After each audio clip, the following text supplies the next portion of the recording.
right, so I have a question for Oscar Garcia. As someone who speaks another language, what advice would you have for them? What advice would you have for someone who may not feel confident in their English skills?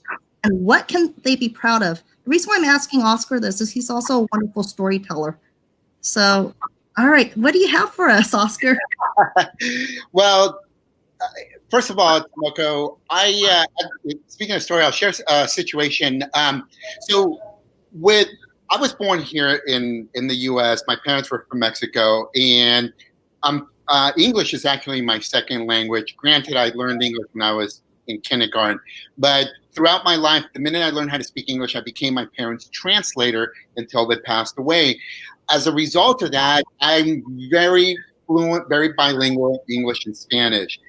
But when I do travel sometimes to Mexico, or like last year, I had the opportunity to travel to Panama, they pick up on my Spanish that is different. There's some words that I'm not very familiar with. Maybe don't say it properly, and sometimes people make fun of my Spanish.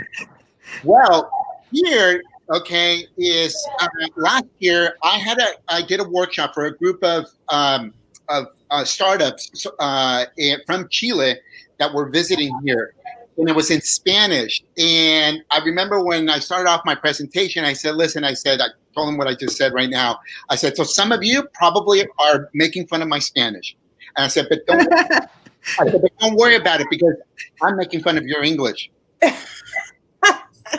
And my point is that it doesn't matter what side of the border. It doesn't matter East Coast, West Coast, right? There's different dialects. Mm-hmm. We all speak however it is that we speak. And what I've come also to realize too is that I need to feel comfortable. I need to have that strong self-esteem that I speak how I speak. And if you understand me, great. And if you don't, then hey, there's Google Translator.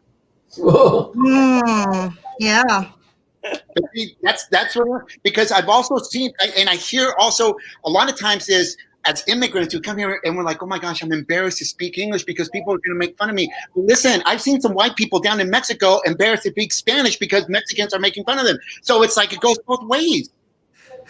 That's why I said it's confidence within myself that I'm going to speak it the way I am. And as anything, the more you do something, the better you're going to get. Yeah, well, speaking a second language, as I'm sure you know, Oscar, is extremely valuable in the job market, especially in the United States. Yes. Yes. Yeah. And the other thing that I would add to speaking another is also knowing the culture. Because someone can learn how to speak Spanish, but they don't know all the nuances of the culture. And there are phrases, just like we do here in California, right? There's like, again, West Coast, East Coast, right? Same thing. I can say certain phrases in Spanish that a non-native person will not understand. And see, that's another critical differentiator when connecting with people. It's not just connecting in the language, but connecting with the person's culture. That's really important. That's even more important. Because sometimes we can forgive mispronouncing something, or at least we can say, oh, well, at least the person is trying to communicate. But when you get the culture, you're in. That's really, really important. Thank you for addressing that.